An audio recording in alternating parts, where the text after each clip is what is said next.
wait a minute or so, I'm going to start.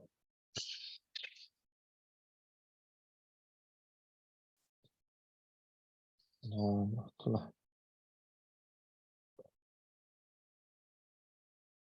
believe we're on page 520.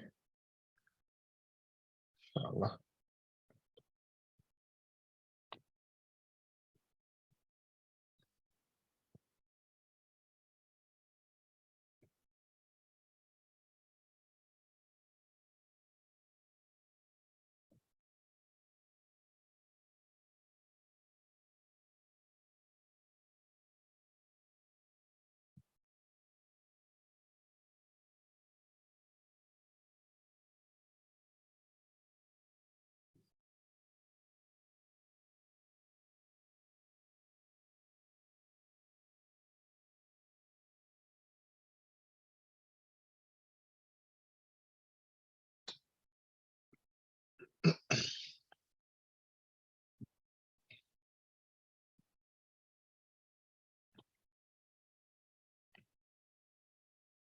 Okay, let's start, inshallah. Bismillah ar-Rahman ar-Rahim. Alhamdulillahi Rabbil Alameen. Wa ashhadu an la ilaha illallah wal yusalihin. Wa ashhadu anna Muhammadan abdu rasul. Allahumma salli wa sallim wa barik ala Sayyidina wa Nabina Muhammad wa ala alihi wa sahbihi at-tayyibin at-tahirin wa man tabi'a lahum bi ihsan ila yawm ad-din. اللهم علمنا ما ينفعنا وانفعنا بما علمتنا وزدنا علما. رب اشرح لي صدري ويسر لي امري واحلل عقدة من لساني يفقهوا قولي. We're continuing with Ibn Al-Jawzi's deception of the devil, of Shaitan, the biggest deceiver in this dunya, al-ghurur. It is the deception of Shaitan. And we are on the devil's deception of lay people regarding the lineage. So interesting, and what a coincidence that just now we prayed Isha here, and the Imam was mentioning something about lineage, subhanAllah. It's very strange. And he was quoting the hadith of the Prophet ﷺ, the person who changed their name, their last name, specifically women. When they get married in the West, women, they change their name to a man's name, the husband's name. Okay, it's the Western way, the culture. And it is actually from the time where it was believed that women belonged to men as property. So they would have to take the name, as it was for slaves. So, for example, Malcolm X, his name is not Malcolm X, his name is Malcolm Little. But because Little was the last name of the slave owner, he put an X because he didn't want to have his slave master's name. So in the same way, women were considered property, and they would take the last name of the husband when they get married. Okay? And then we know in the Jahiliyyah, the Arabs would inherit the wives of their father. Like literally, like let's say your father has like 10 wives. Then the son, when the father dies, he inherits them as property, whether he wants to sleep with them or not. I would imagine that. Even that, yeah, it's up to him, but he owns them, they're his. So the Imam was saying and quoting the hadith of the Prophet ﷺ that this is a grave sin. It's actually a big sin, very, very big sin. That is grave and can get a person into Jahannam. As soon as he finished, subhanAllah, as soon as he finished, I started praying Sunnah.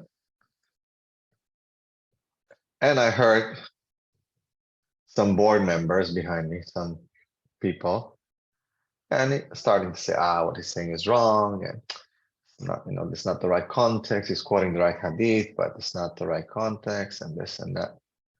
I was like, subhanallah. And these were board members of the masjid, community members.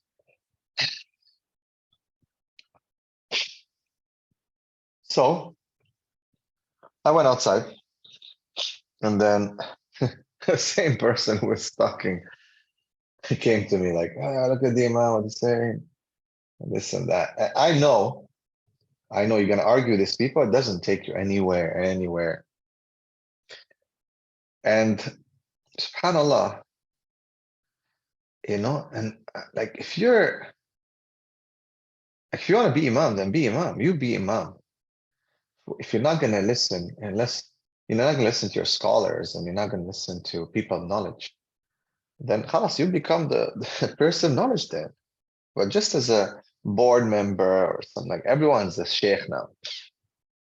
Everyone's an alim, everyone's an allama, everyone is super scholar. No, just khalas. If you guys, and that's the funny thing is, the board members, they decide and they hired the imam. Khalas, if you guys hired him, then let him do his job. Of course, he was right, because many women, they changed their name and they introduced themselves with the husband's name. It's not right. It's not right. It's haram. Imagine, feminists, no feminists. The funny thing is that look at Islam's rights, right? Even though we're talking about feminine roles, male roles, yes, the man is in charge, he's the leader, but subhanAllah, we don't do what is haram to impose the name of the man on the woman. She is her own person. She has her own lineage. She has her own name. No one is allowed to change that. No man, no woman, no sheikh, no one, no country, right? So look how shaitan deceives people. Do you think this is a good thing? This is the progressive West, right? Fighting for liberal feminist rights. Yeah, when they get married, the woman takes the husband's name. It's laughable, right? It's laughable. So just I wanted to mention that because it just happened like literally like 20, 30 minutes ago. And it's funny that this is the Qadar Allah, and it's just the title talking about lineage. Now, of course, on the other side, some people are fooled by their good lineage and they become asabi. They have asabiyya.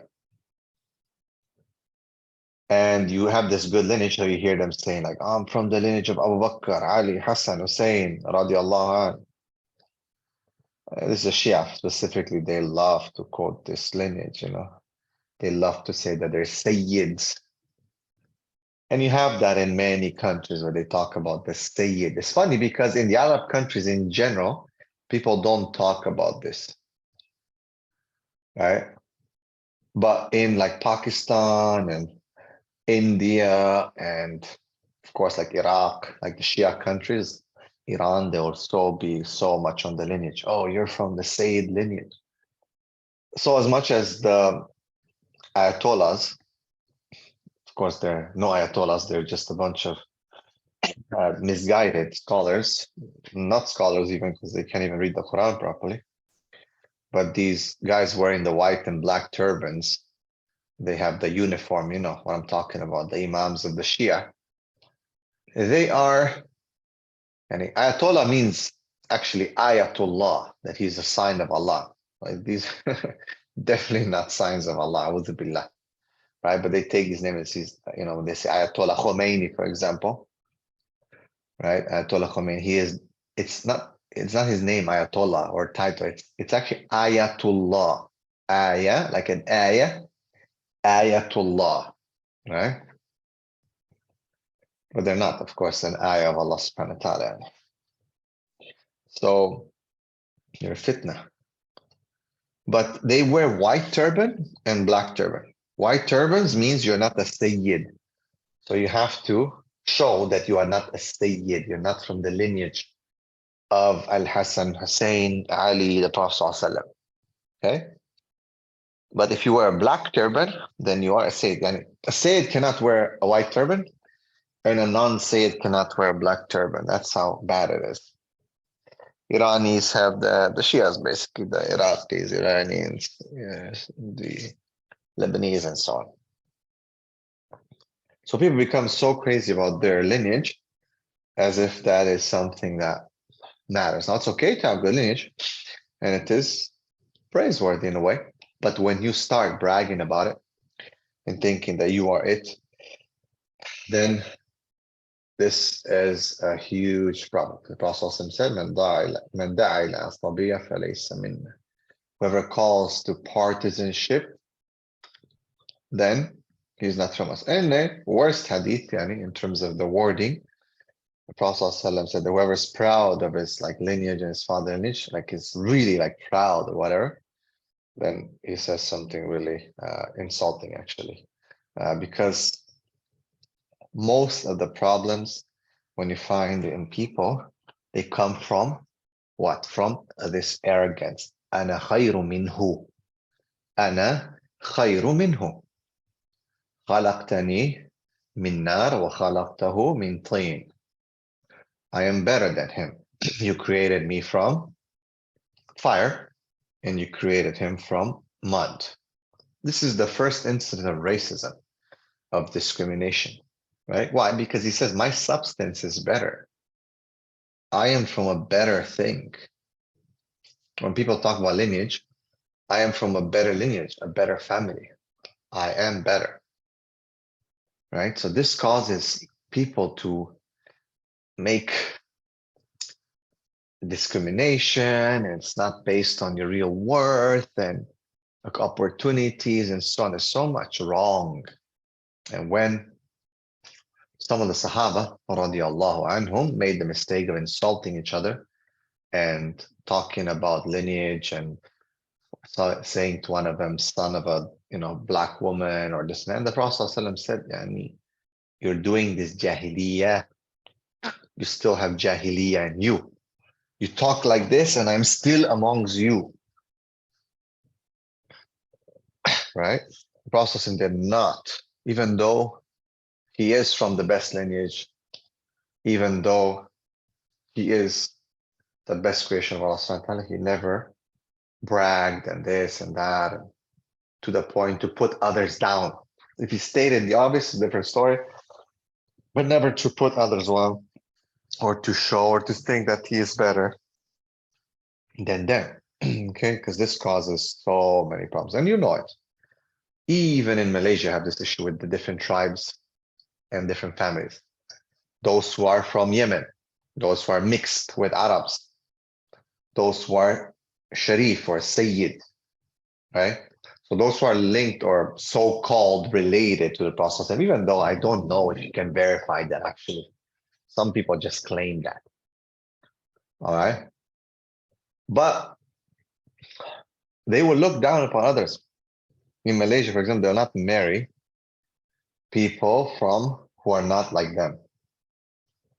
If you're like pure Malay, for example, and you're not mixed with Yemeni, then they will not marry you.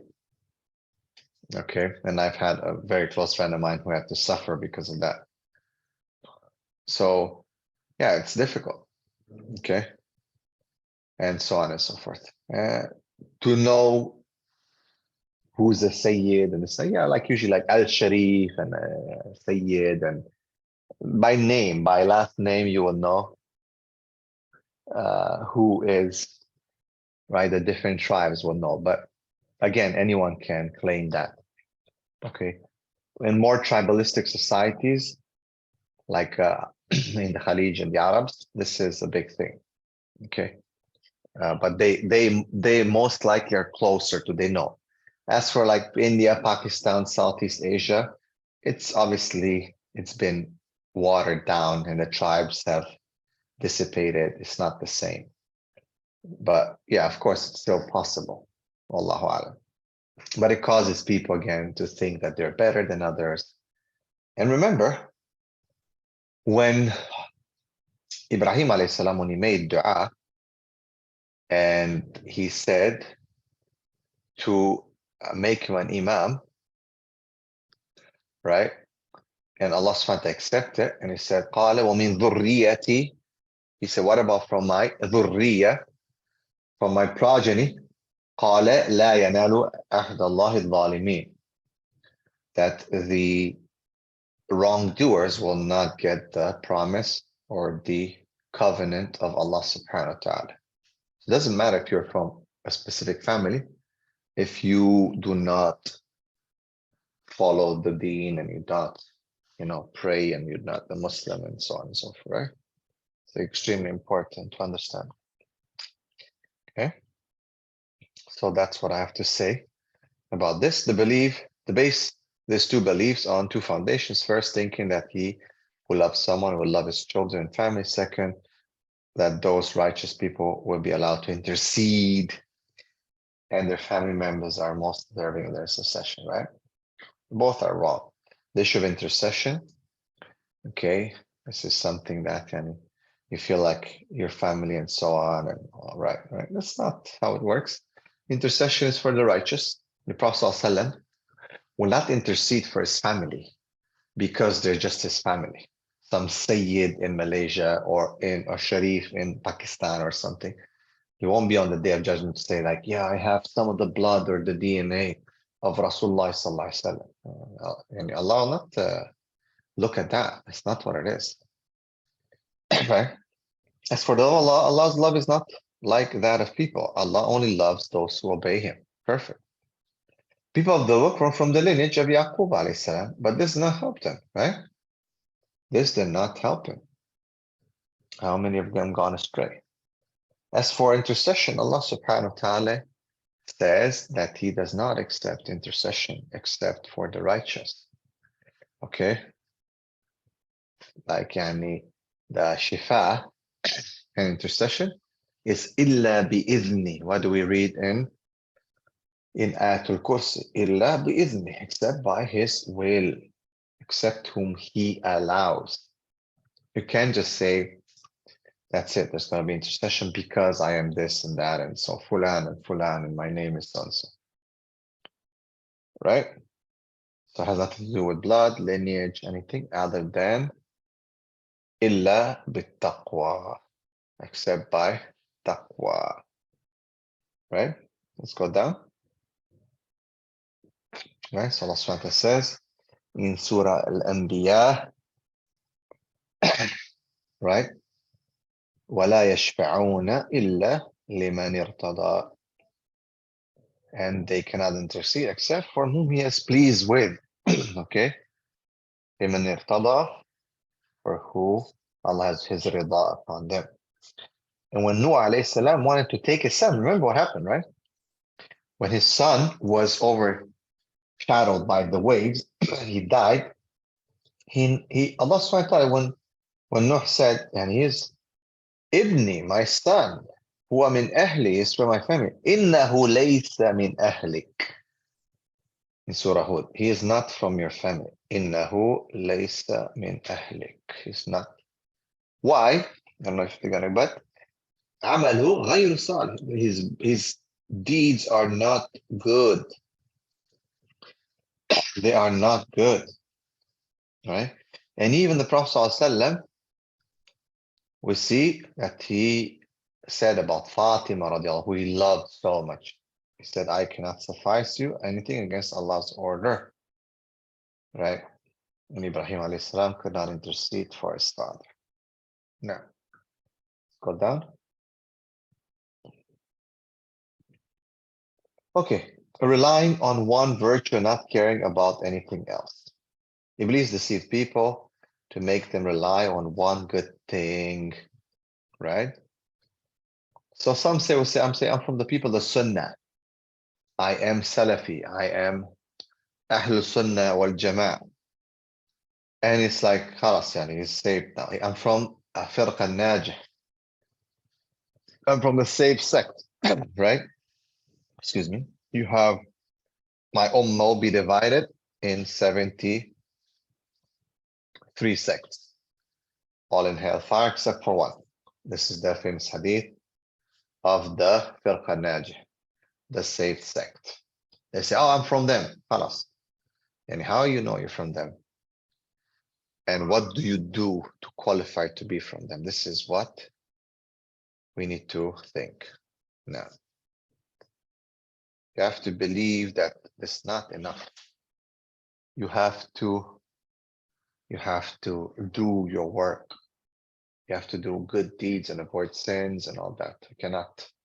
May Allah forgive us all and give us expiation for our sins and accept our good deeds, inshallah. Ameen. Let's go down. No. Al-Rafidah are the Shia sect. They say that they have bay'ah, allegiance لأهل البيت لأهل البيت, to the family of the Prophet ﷺ. This is a lie. This is a lie. They don't have any allegiance to them. They're just obsessed with the names and the characters, but in terms of allegiance, they do not have. Now, so that's what Ibn Al-Jawzi says about lineage and deception of shaitan when it comes to lineage. Next, interesting title, deception of jobless gangs in stealing the wealth of others. Jobless gangs in stealing. These jobless people refer to themselves as al-fityan, the gang, and claim that they never lie, commit fornication, or expose a woman's secret. However, they're liberal in stealing people's money, paying little regard to the suffering of those whose money they steal. They swear by the gang and make their members wear certain types of pants, just as Sufis make their followers wear patched garments. Right? It's like again, asabiya, like partisanship, right? Different groups. Now, okay, let's go down. Focusing on voluntary religious acts and neglecting obligatory ones. Very important. And this is how it is. Some people came to the masjid before the adhan, pray voluntary prayers, nafila, while praying the obligatory faridah behind the imam, they rush and go faster than the imam. Right? One thing that is very, very wrong that I see happening, may Allah help us and forgive us and help us rectify this mistake, is that Fajr, or but specifically Fajr. You see this in Fajr because that Sunnah Fajr خير من دنيا وما فيها. خير من دنيا وما فيها. It's better than dunya and everything that's in it. Yeah. So Ahmad comes to the masjid, Fajr. He knows this hadith and he now enters and the Imam already started the Salah. Imam says, Takbiratul Ihram, Allahu Akbar. And Ahmed now says, with a niyyah in the back for Sunnah of Fajr, he says, Allahu Akbar. And he misses the first rak'ah. Maybe he catches the second rak'ah. And he's happy because he said, bro, I prayed the Sunnah of Fajr, which is better than dunya and everything that's in it, isn't it? Yeah, but you missed the Fard, which is better than the Sunnah. So if the Sunnah of Fajr is better than dunya and everything that's in it, then the Fard, which is Fajr, the Wajib, it is better than the Sunnah by Allahu Alam how many times. So better than dunya and everything that's in it, times I don't know what, how much, Allah knows best, right? So the understanding you are missing more reward for going for a small reward. The Sunnah of Fajr is there to pray in time. But if the Fard is happening, then continue. And many of us make these mistakes, right? For example, it's an extreme case, but it's true. Maybe we fall into it. Let's say we're praying Sunnah and our mom calls us. It's fard to respond to her, it's Sunnah to pray. Should you break your prayer? Some scholars say that yes, you should break your prayer and say, yes, mom, because it's Sunnah, the prayer, while you are having to respond to your mom is fard. If you were to pray fard, Like you're praying Asr, for example, at home and your mom's calling you, then no, you don't break your prayer. Because then that's a fard. That's higher than the fard responding to your mother. Okay, Allah is first. Understand? But many people have this lack of priority and understanding of the wajib versus sunnah and many things. We see this in Taraweeh. Taraweeh sunnah. People start fighting, arguing, 8 rakah, 20 rakah, screaming, shouting. And it's fard for you to be nice and kind to your brother. And it's sunnah to pray Taraweeh 8 or 20 or 4 or whatever. But again, people, they are fighting. And in some masjids, they fight, like fist fight, because they cannot agree to pray 8 or 20 in Ramadan. Ajib, ajib, ajib, ajib. Right? A woman will fast on Monday and Thursday. Right? She's fasting. Yet she's not doing her duties at home and taking care. Like her husband comes home and wants to be with her, for example. She's now fasting. It's a sunnah fast. And being with your husband is a fard. He tells you, I need you or whatever. It's fard to obey him. While fasting Monday and Thursday is a sunnah, and the Prophet sallallahu alaihi wasallam yaqul that you need to have permission of your husband to fast Monday and Thursday for these nawafil. Fast. You can't just say, I'm fasting today, whatever. You should actually, a good wife would actually say, my dear husband, can I fast today? It's okay if I fast? And he says, yes. Alhamdulillah, you get all the blessings, the reward, and everything. Oh, it's so unfair. This is so bad. No, it's not. This is what Allah subhanahu wa ta'ala has made. Because He's the one who created us. He knows exactly how we are. He knows exactly how we are. We need to sami'ana wa ta'ana. Not like sami'ana wa fakkarna. We think about it. Right? So this is one issue I see a lot with not understanding the priorities, the fard, the priorities of sunnah, fard, and in salah, in many, many things. Allahu alam. Now, okay, let's go down.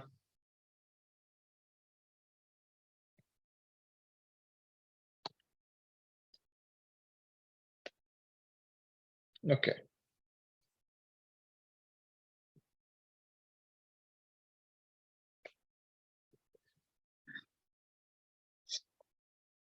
Right. So some will not attend the masjid prayers, the obligatory, the fard. But if there's something like, let's say, I don't know, Salat al-Istisqa or Khusuf or something like that, everyone, they'll go. No, you have to attend the fard as much as you can. Okay? At least, Fajr and Isha should be tried to be prayed in the masjid. At least Fajr and Isha. Okay? Others cry while performing worship, but insist on committing sins and say, we do some good and we do some bad, but Allah is merciful and forgiving. Inshallah, Allah is merciful and forgiving. May Allah forgive everyone. But, we cannot be fooled. Most of them use their personal opinions in performing worships. They do more harm than good. Because I've known a person who memorized the entire Quran and became ascetic, then requested to be castrated. This is one of the worst sins. I can imagine, you're saying, Khalas, I'll be castrated, right? You don't want to have children, like you're done. Khalas. And you don't want to have children. You're done. Right? This is totally, totally wrong. Totally, totally wrong. Right? May Allah forgive a person. No.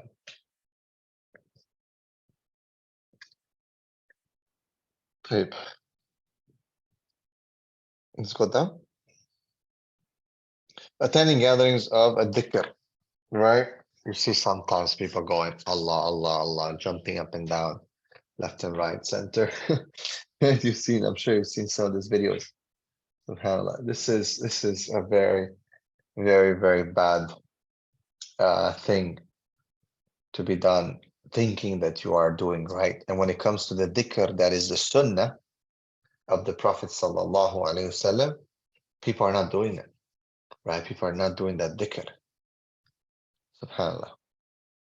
No, it's we have to do the dhikr of the sunnah of the Prophet sallallahu alaihi wasallam first and foremost. Right, before we do these things, and if these things themselves are not good, to jump up and down, to cry and this and that, they do these dhikr sessions. I've seen one, subhanallah, a'udhu billah. It was done in the cemetery. It was in Malaysia. I think Malaysia or Indonesia, sorry. But it was just insane. And again, people follow, like people love to follow stuff, right? They'll not question, especially they don't have knowledge. They'll not question it. It's just ridiculous, right? They cry, scream, this. When it comes to riba, no problem. No problem to deal with riba. Talk about bad about people, disobey parents, do a lot of things. But when it comes to, mashallah, dhikr, they're there. So Iblis has convinced these people that attending such sessions is better and it will help them, while of course it does not. Let's go down. Next. Now, that was the section of wealthy people. Sahib al-amwal. Sahib al-amwal, the people of money. So these are four shapes. One, not caring of the method which they gain wealth. They don't care whether it's this, whether it's that. It just doesn't matter. Riba, this, that, right? Whatever it is, they just do it. Nothing will stop them. Okay. Marhaban rituals. Can you explain what it is? I don't think, maybe, I don't know if I've seen it. Can anyone explain what is that? What are those rituals?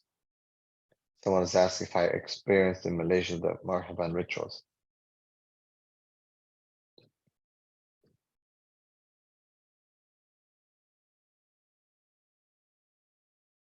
I don't know.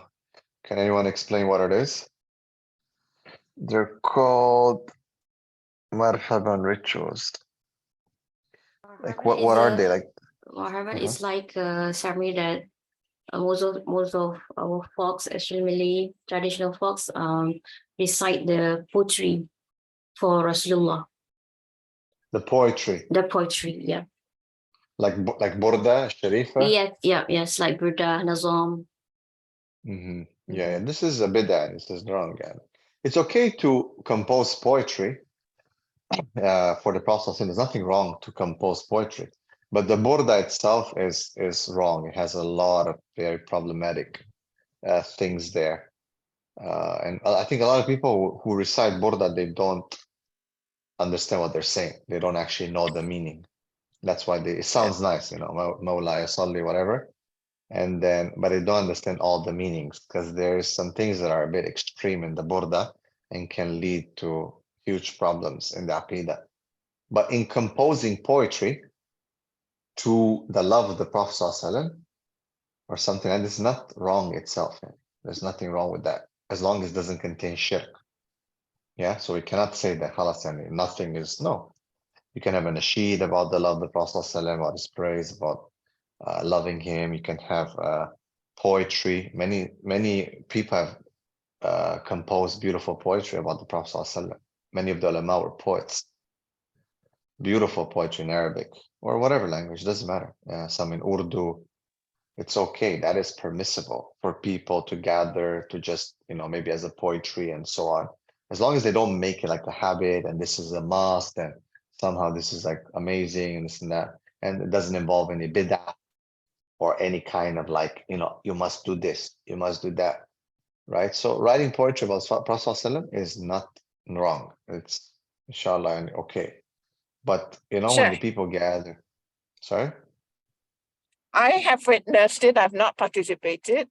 The thing is, they will normally sit on the floor while they're reading. If it's poetry, it's poetry.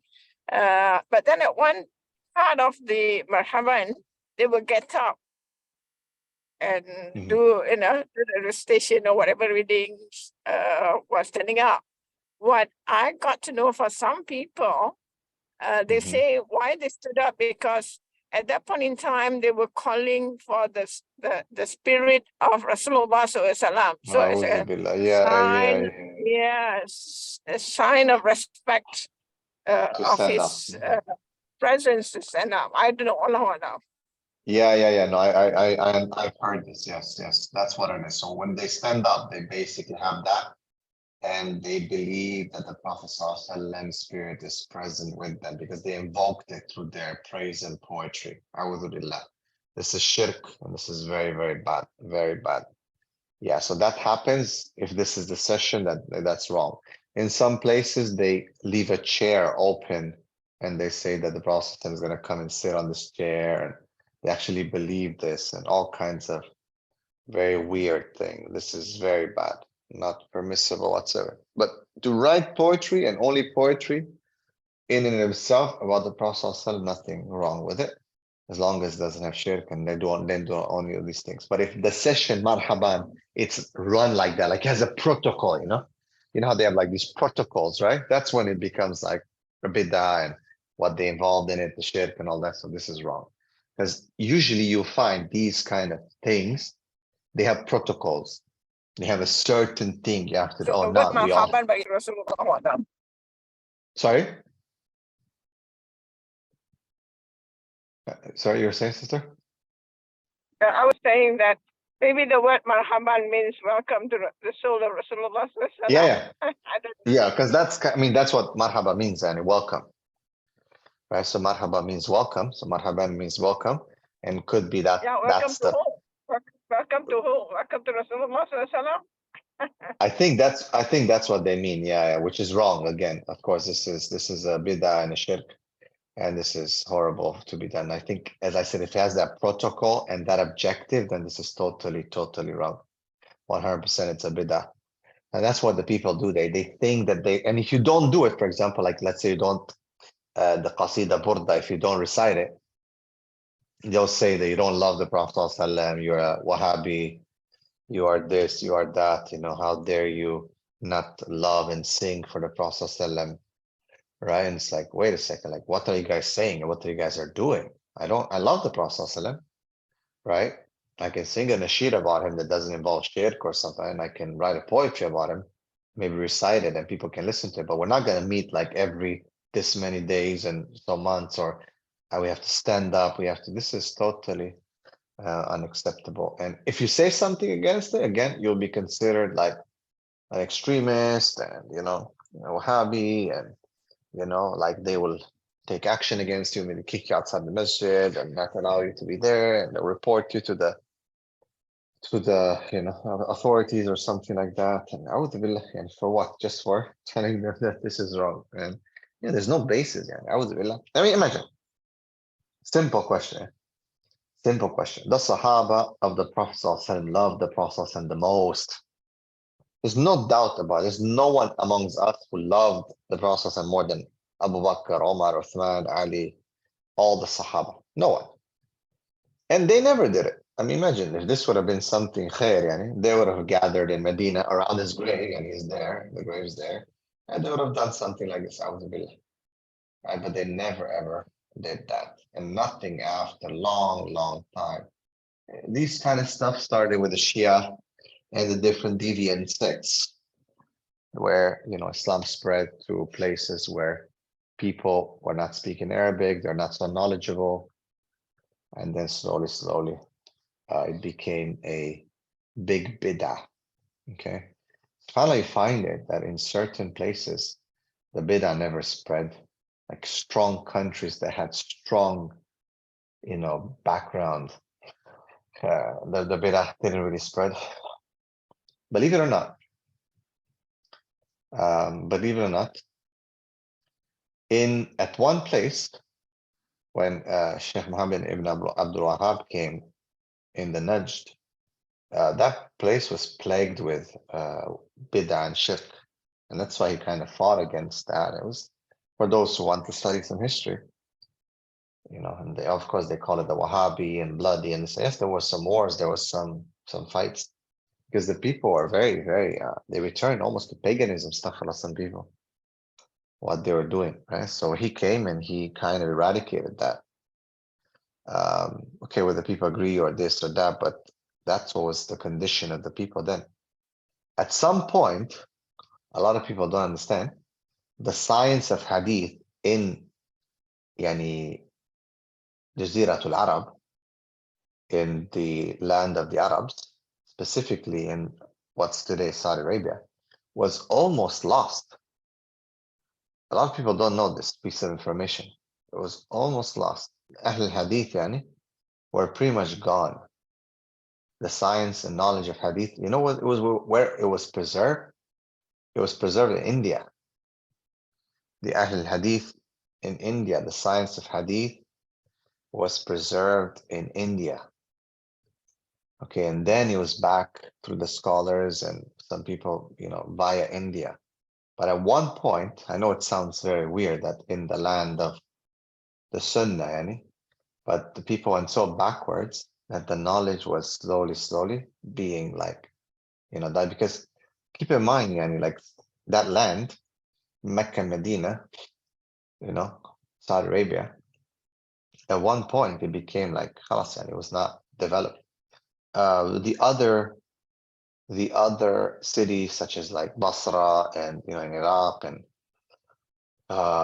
Syria, they became flourished and became civilizations. Mecca, Medina, it was just the Haramain. Like there was no civilization that really flourished there. The Khilafah moved, right? It was the cities that were developed in the sciences and the knowledge was not there. I'm talking about after the Imams, yani the Imam Malik and, you know, so on. Like again, the knowledge moved, right? So a lot of people don't understand. I think that no, like Mecca, Medina, if you look even now, like okay, now they built it up. There was nothing. Like, for example, if you were to compare to Damascus or Baghdad or right any of the cities that flourished from the Muslim Empire, okay, or Andalus like Seville or right Cordoba, nothing like it.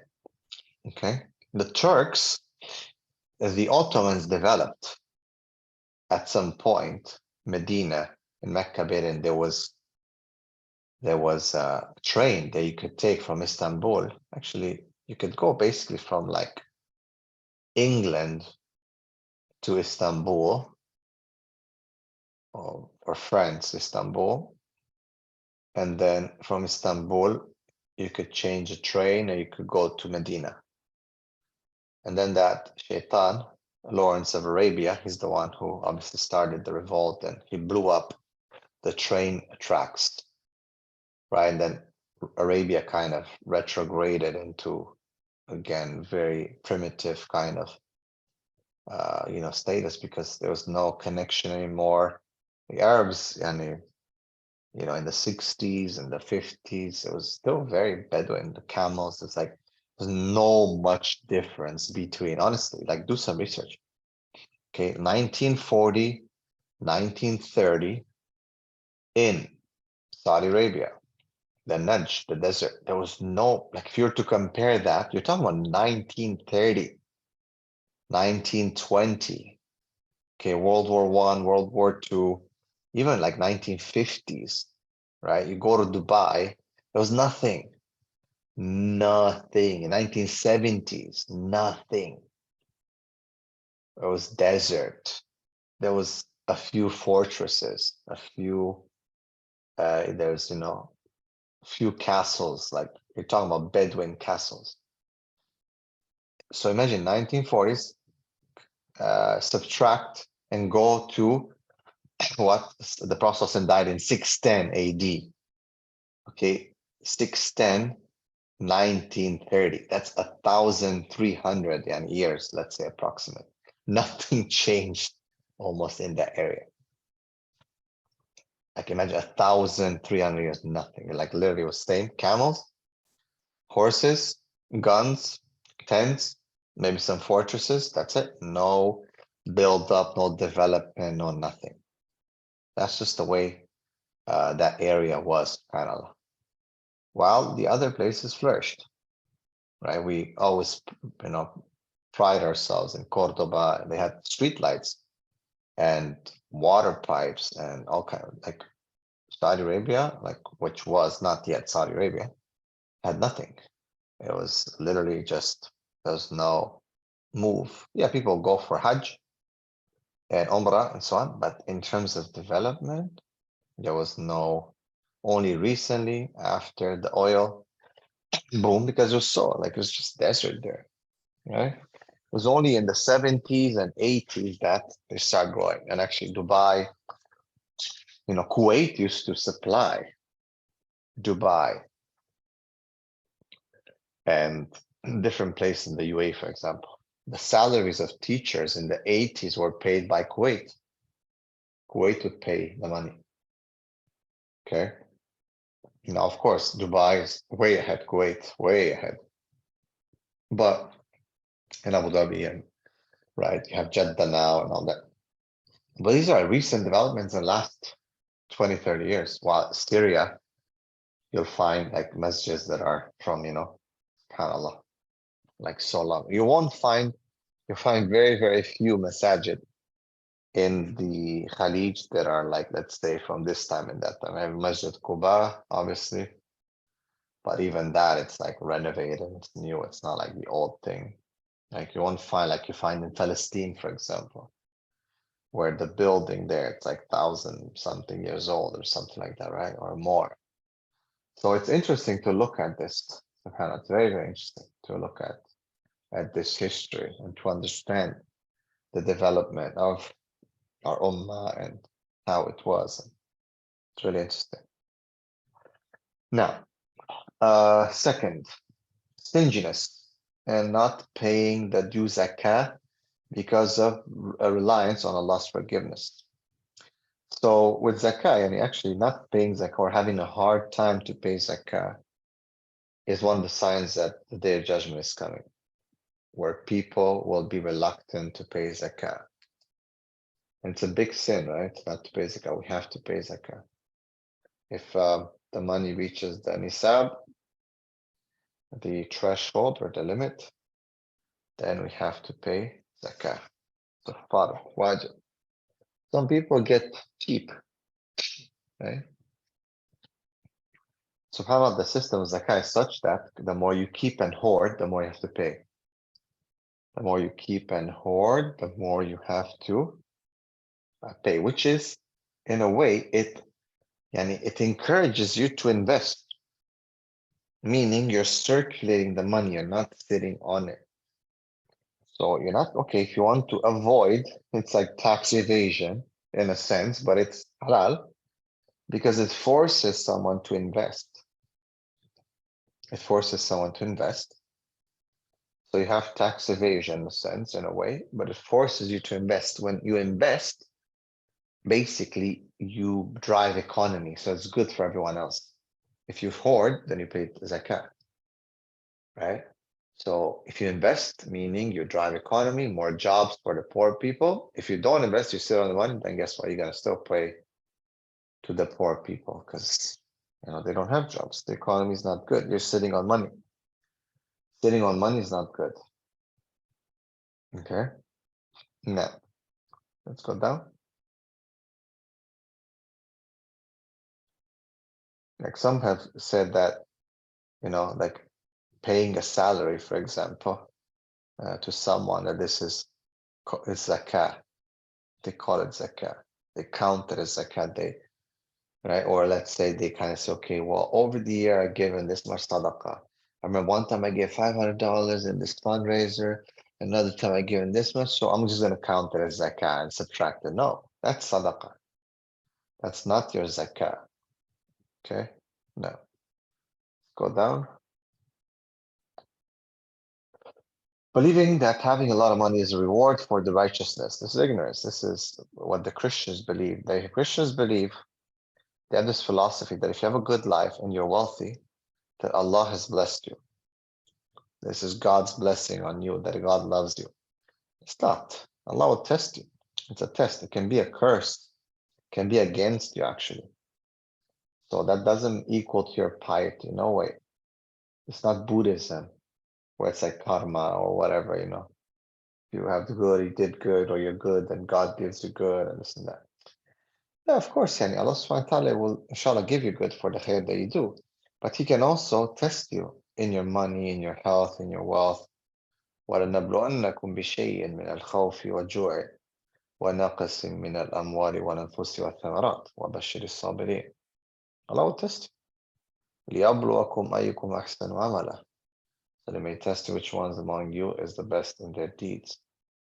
Don't think because I have money now, God loves me. No, it might be that God doesn't love you because of what you're doing or how you are. Allahu Alam. It might be today someone was messaging me and, you know, that they want to commit suicide because they had no money and, you know, he tried everything. He looks at all these thugs and gangsters. They have all this money. He doesn't have money and he's praying. I said, SubhanAllah, ya akhi. So Allah has tested you with this and you're comparing yourself to gangsters and thugs that they have money. Allah will test you that He will not give you money sometimes to test you, see your faith, and you fold right away and compare yourself to gangsters who have money. A'udhu billah. Yani, are we fighting only for the dunya or we're fighting for the akhirah? Because the akhirah this is the most important, right? This is khayrun wa abqa. Wal akhiratu khayrun wa abqa. Akhirah is better and it's lasting.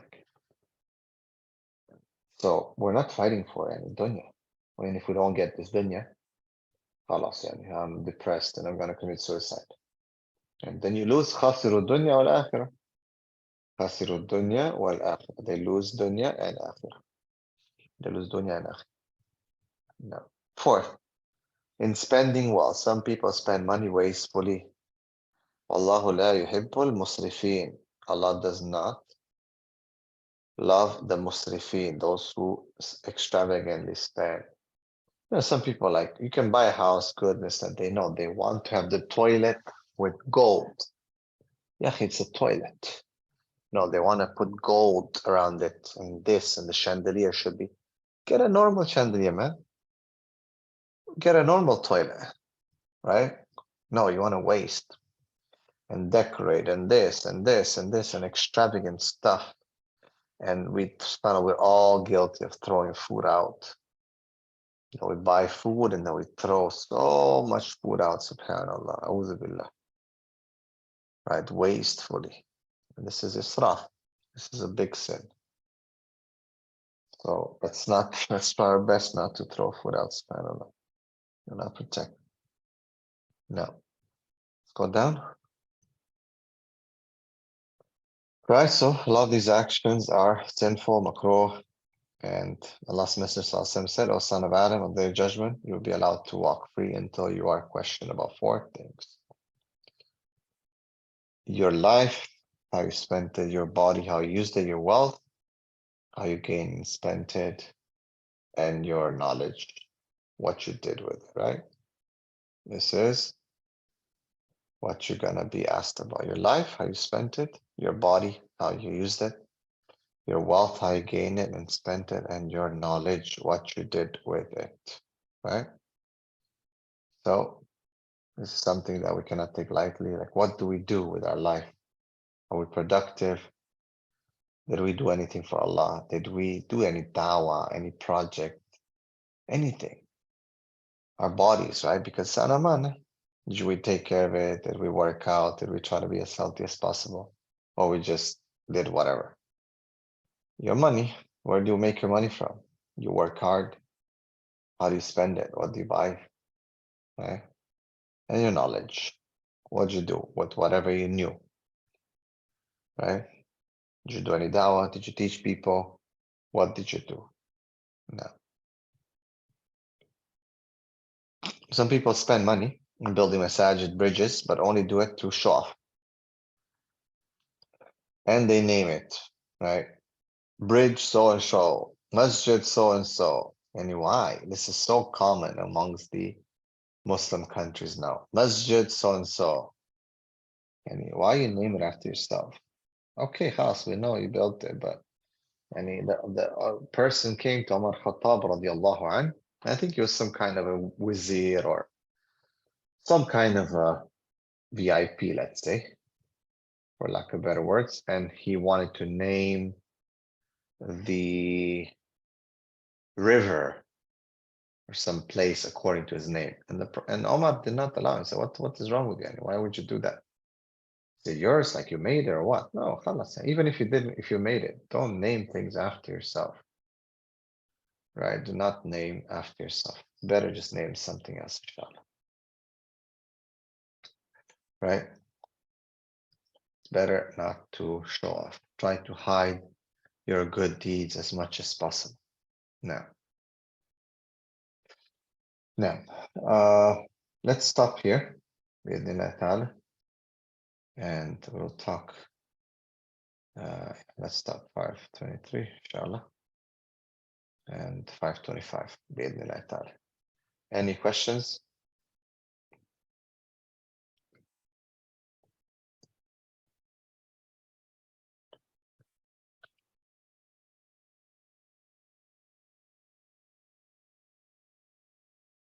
Yeah. Any questions? And the qasida. Yeah, the qasida is the burda, no? Say it again? The qasida is the burda. Yani. This is the one that they Mawla ya salli wa sallim. Right, that's what they do. Is that They permissible? no. The qasida burda is not permissible. It has some shirkiyat in it, some some weird things. If you search the translation of it, then you'll see what I'm talking about. I think because it sounds nice. It sounds nice. A lot of people like to sing, and it's become a nasheed, Mawla ya salli wa sallim. They do that, and they don't know what they're saying actually, in a lot of things. So it sounds nice, and it's they think they're doing something good, but Yeah. actually they don't know what they're saying, and they're saying something wrong. That's why it is important to know what we are saying. No. Yep. Jazakallah khair. Oh, Barakallah fikum, Jazakumullah khair. We talk inshallah, and we'll continue. Bidnillah ta'ala. Allah bless you all. سبحانك اللهم وبحمدك أشهد أن لا إله إلا أنت أستغفرك وأتوب إليك. السلام عليكم ورحمة الله وبركاته. Alaikum assalam.